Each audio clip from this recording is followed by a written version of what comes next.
এই রোমান গাড়ি আইতাছে চলো বলো তো। এই বেটা কি হইছে? তুই দেন্দার মতো আইডা রিস্কার তোলা যেতাছিস কে? কি হইছে তোর? হ্যাঁ হ্যাঁ ও করতাছিস কে? এদিকে আয়। কি হইছে তোর? আন ক। বাইরে আমি তো কঠিন ধরা খাইছি। কি ধরা খাইছস? তোর কাছে কই, তুই কাউরে কইস না। হ সমস্যা নাই। আমি যেই গ্যারেজে গাড়ি রাখি, আমগো এলাকার একটা গ্যারেজে আমি প্রতিদিনই গাড়ি রাখি। তা দারোয়ানরা আমারে ফলো করতেছিল। তো একদিন গ্যারেজে গাড়ি রাখতে গেছি, তো দারোয়ান গাড়িটারে ঢুকাইয়া আমার পিছে পিছে আইলো। তখন আমি গাড়ি মুছতেছিলাম।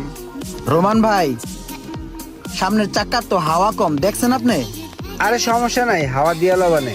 ভাই, আপনার এই কয়েকদিন যাবত একটা কথা কমু কমু করে ভাবতাছি, কিন্তু হয় না।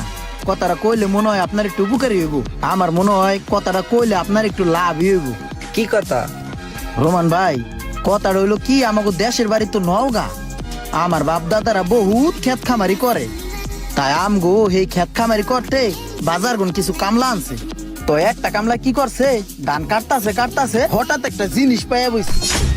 ঠিক আছে ভাই, ওই কামলায় তো আমারে প্রতিদিন ফোন দিয়ে জ্বালায়, কয় ভাই একটা জিনিস পাইছি, জিনিসটা দেখতে চক চক চক চক করে। ঠিক আছে, আমার তো প্রতিদিন ফোন দেয়। তাহলে একটা কাজ করি, শোনো, তুমি আর আমি যাই, যাই দেখি জিনিসটা কি।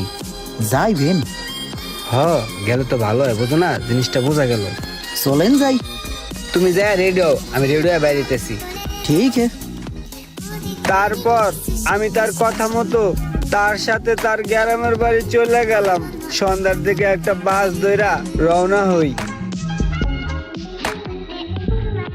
পরের দিন ভোরে তাদের এলাকায় নামি। তারপরে আমরা একটা রিক্সা নেই। তারপরে অনেকগুলা গ্রাম পার হইয়া একটা প্রত্যন্ত গ্রামে যাই। এই ভাই পরে যান না, সাবধানে আইন ভাই, আইন একটু দেখে দেখে আইন। এই ধানের জমি সব আমগুর। এই মোশারফ ভাই, কই আপনি? হ্যাঁ কই ভাই আছেন নি? হ্যাঁ কই আহেন, এই জিনিসটা কই? আছে, এনে রাখছি ঘাসের তলে। কই হেডে বাইর করেন। এই যে এনে ঘাসের তলে লুকিয়ে রাখছি, এই চলন। কই দিই দিই জিনিসটা দিই, আমার হাতে দেন। আশেপাশে আবার কেউ দেয়নি। জিনিসটা কি অরিজিনাল স্বর্ণ? জিনিসটা জানি কেমন কেমন লাগতেছে, এটা কই পাইছেন?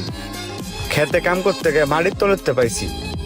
কিন্তু এটা তো স্বর্ণ স্বর্ণ লাগতেছে না। এটা কি জেনুইন ভাই? ধর্মী পাগল হইছেন?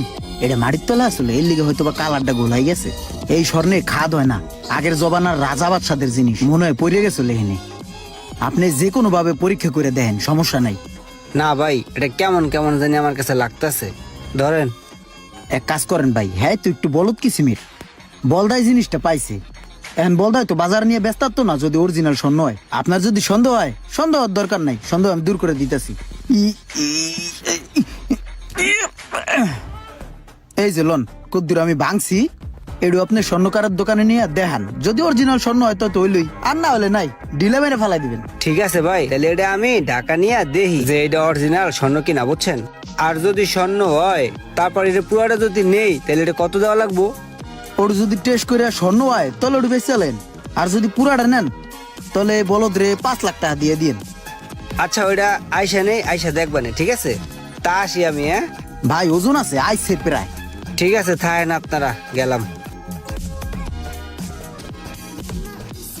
তারপরে স্বর্ণের টুকরাটা নিয়ে আমি মহা খুশিতে ঢাকা চলে আসলাম। ঢাকা এসে এলাকার একটা দোকানে গেলাম চেক করতে। সে জিনিসটা দেখে একটা দাম বললো। আপনি জিনিসটা যেটা দেখাইছেন মোটামুটি ভালোই, কিন্তু 20,000 টাকার বেশি দেওয়া যাবে না। ঠিক আছে ভাই, দেন 20,000 টাকাই দেন। তা আসি ভাই, আপনার লাগে আবার দেখা হবে 2 দিন পরে। ভাই আসসালামু আলাইকুম। ওয়ালাইকুম আসসালাম। ভাই আপনার কাছে আইছিলাম একটা দরকারে।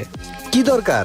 ভাই ওই আমি তো একটা ব্যবসা ধরছি, তা আমার বাইকটা 1.5 লাখ টাকা বেচে চালাইছি, আর 1.5 লাখ টাকা লাগে। তা আমার 1.5 লাখ টাকা দেওয়া যায়? 2-1 মাসের মধ্যে আমি পরিশোধ করে দিম ভাই। আচ্ছা শোন, আমি তো এই মাসে 20,000 টাকা বেতন পাইছি, ওইটা আমার কাছে আছে। আর ব্যবসা যখন ধরছস, তোর বাবির ভরি 2 স্বর্ণ আছে, আমি ওইটা বেচাই, তাহলে তোর দে মানে, তাইলে ওইটা দিয়ে তুই ব্যবসা বাণিজ্য কর। হ্যাঁ তাহলে ঠিক আছে ভাই, আপনি এটা রেডি করেন, আমি রাত্রে এসে টাকাটা নিবানে বাসাতে। যাক, তাইলে ছোট ভাই অবশেষে তাইলে ব্যবসা বাণিজ্য ধরলো, ভালোই। যেভাবেই ও কর টাকাটা দিতে হইবে। তারপরে আমি টাকা অ্যারেঞ্জ কইরা ওই পুরা মালটা কেনার জন্য টাকাটা নিয়ে তার এলাকায় আবার যাই এবং তারা আমার জন্য অপেক্ষা করে। হ্যাঁ রমন ভাই, এবেলেন এবেলেন। আসসালামু আলাইকুম ভাই। ওয়ালাইকুম আসসালাম ভাই, এই জিনিস আনছেন? হ্যাঁ, এই কই হেডে আনছু? আছে এই যে। হাতের বাইর করেন ভাই। ভাই এই মালটা না আমারও কি লেজানি সন্দেহ সন্দেহ মনে হয়। আরে ভাই সমস্যা নাই, ভাগ্যে যা আছে তাই হবে না, সমস্যা নাই। এলন 3 লাখ টাকা আছে বুঝছেন, এটা রাখেন। কি কোন 3 লাখ না ভাই, 5 লাখ। ভাই দুঃখের কথা কি কম, বাসায় কটা স্বর্ণ গয়না আসলে বুঝছেন, হেয়া বি সেলাইছি। এরপর আমার একটা শখের হুন্ডা ছিল, হুন্ডাটাও বেশ সেলাইছি। সব মিললে এই টাকাটা অ্যারেঞ্জ করছি ভাই, আর পারতেছি না। ঠিক আছে, এই 3 লাখ টাকায় রাখেন ভাই প্লিজ। ভাই এত কমে দেওয়া যেত না। বেটা রাখ বেটা, 3 লাখ দিছে এই তো বেশি পাইছস তো হয় বেটা, না পাইলে কি করতি? রাখ বেটা। ভাই আপনি জান না। ঠিক আছে ভাই, তাহলে আমি গেলাম, হ্যাঁ থাকেন। ভাই ঢাকা গেলে দেখা হইব। আল্লাহ হাফেজ। দেই টেডা দে, আমার কাছে একটা কাম আছে। পুরা স্বর্ণের পুতুলটা নিয়ে আমি তো মহা খুশি ছিলাম রে মামা, যে আমার কপাল মনে হয় খুইলা গেছে। আমি তো খুশিতে আর থর হইয়া ওইটা নিয়ে যাইতেছিলাম বিক্রি করতে, এমন সময় একটা কল আসলো। কিরে বা, তোরা তো পুরো ভালো ভাবছিলাম, তোর কাছে বিশ্বাস করে মাল বেচলাম 3 লাখ টাকা, টাকাটা দেখে লই নাই। এর লিগে তুই আম করে মনে কর 2 লাখ টাকা দিছিস পুরো জাল। কি কন ভাই, আমি তো সব টাকা অরিজিনাল দিছি। তুই ওই ঢাকা শহরের যেই চিপায় থাকস তোরা খুঁজা বাই করবো, বাই করে তোরা জাল টাকার মামলা দিয়া ছাড়মু। ফাউল একটা তুই থাকবি কোথায়, তোরা এই জায়গাতে খুঁজা বাই করে এলাম। আয় বেটা চল। তারপর মামা আমি সেই জিনিসটা একটা স্বর্ণকারের দোকানে নিয়ে গেলাম। দোকানদার কয় ওইটা একটা মাটির পুতুল। বন্ধু, এখন আমার তো সব শেষ হয়ে গেল। অল্প লোভের আশায় আমার টাকা পয়সা জিনিসপত্র সব নষ্ট হয়ে গেল। এই কথা কাউরে কইতেও পারি না, সইতেও পারি না।